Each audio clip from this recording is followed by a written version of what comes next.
सभी का खासदार हूँ, मैं औरंगाबाद जिले का खासदार हूँ, सिर्फ मुसलमानों का खासदार नहीं हूँ। ये बात अच्छी तरह से हम सब ने समझ। सबकी आवाज़ मीडिया नेटवर्क में आपका इस्तकबाल है। मैं सिर्फ मुसलमानों का एमपी यानी सांसद नहीं हूं, ये कहना है इम्तियाज़ जलील का।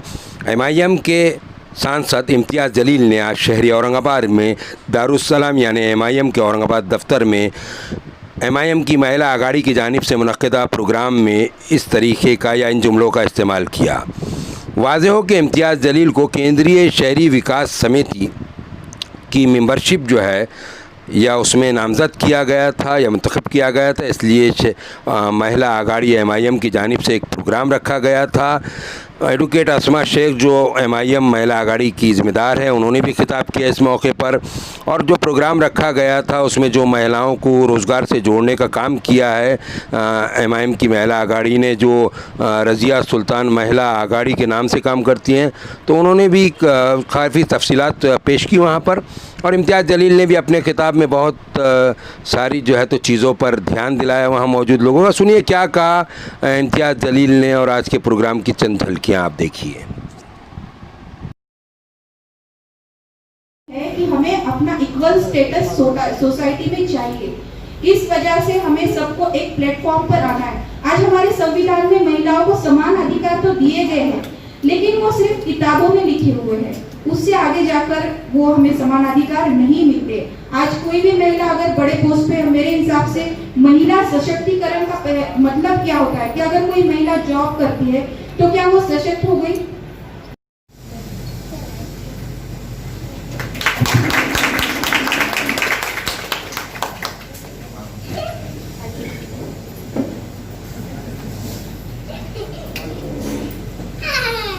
मजहब के नाम के ऊपर इलेक्शन के वक्त में है तो आपकी जात निकाली जाती है, समझ में आता है। लेकिन 5 साल जब तक मैं खासदार हूँ, मैं सभी का खासदार हूँ, मैं औरंगाबाद जिले का खासदार हूँ, सिर्फ मुसलमानों का खासदार नहीं हूँ। ये बात अच्छी तरह से हम सब ने समझना चाहिए।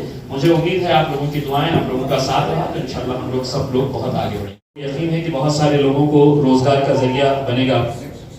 आयशा ने जैसा बताया है कि हम लोग अपने सेंटर के ऊपर भी बहुत सारे लोगों को नौकरियों का जरिया होती है, उनको नौकरियां डायरेक्ट किस तरह से दी जाए, वरना आज सबसे बड़ी दिक्कत जो है पढ़े लिखे बच्चों को नौकरियों के लिए दूसरे शहर जाना पड़ता है। कोई माँ बाप नहीं चाहता है कि अपने बच्चों को रोजी रोटी के लिए औरंगाबाद।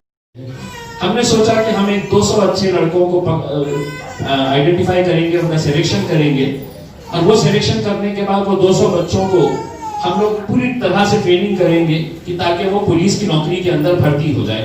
फिर हमको सुझाव आया कि सिर्फ लड़कों का क्यों, पुलिस के अंदर तो लड़कियां भी होती है, तो हमने सोचा कि चलिए लड़कियों के लिए भी हम करते हैं।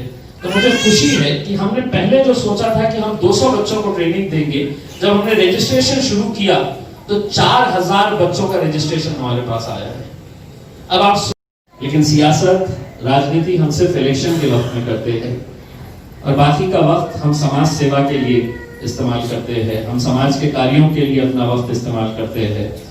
मैं खुद अपने दिल्ली गेट के ऑफिस के ऊपर पिछले 50 बच्चियां नहीं, कम से कम हम एक बैच के अंदर 200 बच्चियों को ले सके ताकि वो अपने पैरों के ऊपर खड़े हो सके। पिछले 6-7 महीने से कोरोना की वजह से ये सेंटर बंद है। हमारी कोशिश चल रही है कि 1 जनवरी से हम दोबारा इसको शुरू करें और आने वाले साल के अंदर एक और सेंटर बनाए ताकि मेरे जो बचे हुए 3 साल हैं उन 3 सालों के अंदर अगर एक साल का भी अगर हिसाब लगाए तो हम 3 सालों के अंदर और 3 सेंटर्स यहाँ पर बनाना चाह रहे हैं। अब कोई गवर्नमेंट की हम स्कीम नहीं लेते हैं, जो हमको चाहते हैं, जो हमको मदद करना चाहते हैं, हम उनसे यही कहते हैं कि भाई एक तो मुसलमानों के अंदर ये है कि ज़कात का कंसेप्ट होता है कि हम ज़कात का पैसा निकालते हैं, तो हम लोगों से ये कहते हैं कि अगर ये काम के लिए अगर इस्तेमाल करते हैं कि जहाँ पर एक घर के अंदर रोजी रोटी का जरिया बन रहा है, आपकी एक मशीन के जरिए उस बच्ची को अगर सिखा रहे हैं तो वो जिंदगी भर उसके ऊपर कमाई करती है और जिंदगी भर उसका फायदा होता है। तो हमारी कोशिशें चल रही है। मैं शारदा मैडम ने जितनी भी जानकारियां दी है आपको, मैं चाहूँगा कि उसका भरपूर फायदा उठाएं। एडवोकेट अस्मा शेख मैडम अलग अलग इलाकों के अंदर अभी जा रही है, लोगों से मिल रही है, उनकी तकलीफें जानने की कोशिश कर रही है, तो यकीनन इसका कहीं ना कहीं फायदा होगा। अब सिर्फ ये है कि लोगों की उम्मीदें बहुत ज्यादा हो जाती है। लोग ये समझते हैं कि हमको यहाँ पर बुलाया तो अब परसों के दिन तो चेक मिल जाएगा, हमारे हाथ में पैसे आ जाएंगे हमारे हाथ में। तो ऐसा नहीं है, सबको मेहनत करना पड़ेगा, सबको। हमारी सिर्फ एक कोशिश है, उस कोशिश के अंदर अगर हम सब साथ में मिलकर आते हैं तो यकीनन इसका भरपूर फायदा मिल सकता है। मौका मिलता है कि इस अर्बन डेवलपमेंट नागरिक विकास कमेटी के ऊपर लिया जाता है। मेरी ये खुशनसीबी है और आप लोगों का मैं धन्यवाद देना चाहूंगा कि मुझे आप लोगों ने इस मुकाम के ऊपर, इस जगह के ऊपर पहुंचाया है कि मैं आज औरंगाबाद का नेतृत्व लोकसभा के अंदर कर रहा हूं। तो ये दूसरा साल है जहां पर मुझे ये कमेटी दी गई है और इस कमेटी के अंदर मैंने एक लक्ष्य रखा हूं कि मेरे बचे हुए 3 सालों के अंदर औरंगाबाद शहर की जो सबसे बड़ी समस्या है पानी की समस्या, वो इंशाअल्लाह बहुत जल्द हम खत्म करेंगे इस कमेटी के अंदर जाने के बाद। क्योंकि मुझे मालूम है कि सबसे ज्यादा पानी की दिक्कत जो है वो औरंगाबाद शहर के अंदर हमारी माओ और बहनों को किस तरह से पानी की समस्याओं से जूझना पड़ता है। हमारे औरंगाबाद शहर के सड़कों के ताल्लुक से जो है वो मेरे हिसाब से हम दिसंबर महीने के अंदर जैसे ही आचार संहिता खत्म होती है, अब दिक्कत ये होती है कि जब आचार संहिता लगती है, मेहनत कोई करता है लेकिन उसका फल कोई और लेके जाता है। तो अब शिवसेना वालों के मुख्यमंत्री आएंगे यहाँ पर, रिबीनें काटेंगे और कहेंगे हमने करे है करके। तो हमने कहा है कि जिसको सहरा बांधने का है बांध दीजिएगा, लेकिन हमारे शहर की सड़कें आप अच्छी कर दीजिएगा करके। तो इंशाल्लाह शहर की सड़कों का काम भी अगले 1 महीने के अंदर शुरू होगा। तकरीबन 100 करोड़ रुपए के कामों की शुरुआत होने वाली है। जिन इलाकों के अंदर गुंठेवारी है कि जहां पर है तो लोग काम नहीं कर सकते हैं और ऐसे बहुत सारी बस्तियां हैं, वो उस ताल्लुक से भी मैंने मुख्यमंत्री साहब को निवेदन किया हूं कि गुंठेवारी का काम अगर हल होता है तो महानगर पालिका ऐसे इलाकों के अंदर जो काम करती है लेकिन गुंठेवारी नहीं होने की वजह से वहां पर वो अपना पैसा नहीं लगा सकती है। तो हमारी उम्मीद है कि अगले महीने मुख्यमंत्री साहब इसकी भी घोषणा करेंगे कि गुंठेवारी जहां जहां जिन इलाकों के अंदर करना है वो गुंठेवारी का काम हो सके। मैं अस्मा शेख मैडम से ये कहूंगा कि आप अगर लोगों के बीच में अगर जा रही हैं, लोगों की दिक्कतें हैं, आप जब समझती है, लोगों से बात करती है, तो यकीनन उसके बारे में हमें भी पूरी तरह से आप रिपोर्ट बना के दीजिएगा। हमारी तरफ से जितनी कोशिश हो सकती है हम यकीनन आपकी जितनी भी तकलीफें हैं उसको दूर करने की पूरी ईमानदारी के साथ हम कोशिश करेंगे।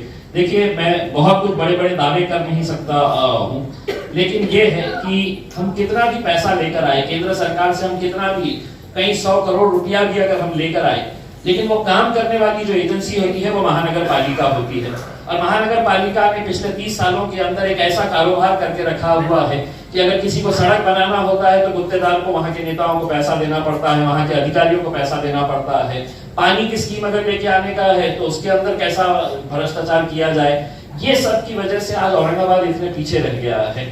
तो हमारी आप लोगों से अपील है, इतने साल आप लोगों ने सबको साथ दिया है, एक बार मजलिस का भी साथ देकर देखिएगा। अगर औरंगाबाद शहर का सही मानों में अगर विकास आप देखना चाहते हैं, करना चाहते हैं, क्योंकि हम लोग इलेक्शन के वक्त जात, धर्म और मजहब के नाम के ऊपर चले जाते हैं कि नहीं माझी जातीचा कौन सा है, मेरे मजहब का कैंडिडेट कौन है।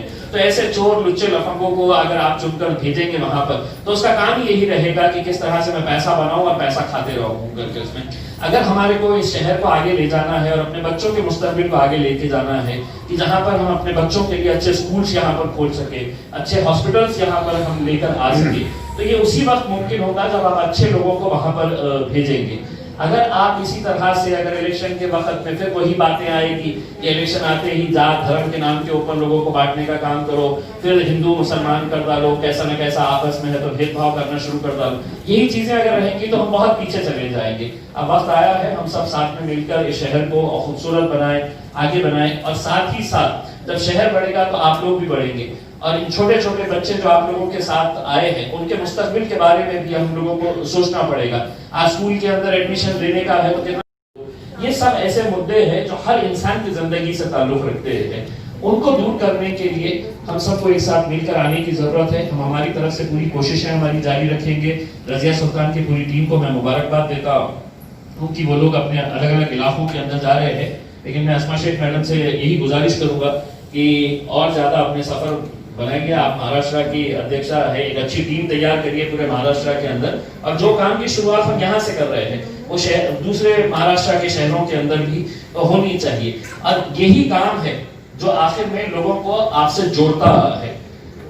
आपका देखने का नजरिया उसी वक्त बदलेगा जब लोग देखेंगे कि आप काम कर रहे हैं, हम अगर काम कर रहे हैं तो आप हमारे साथ जुड़ेंगे, अगर हम काम नहीं कर रहे हैं तो आप हमको एक बार मौका दिए हैं कि ठीक है आप खासदार हमने आपको बना दिए हैं, हमारी गलती थी एक मरतबा बना दिए है, लेकिन अगर हम काम करेंगे तो यकीनन आप सोचेंगे कि नहीं मेरा वोट जो है वो बेकार नहीं गया है।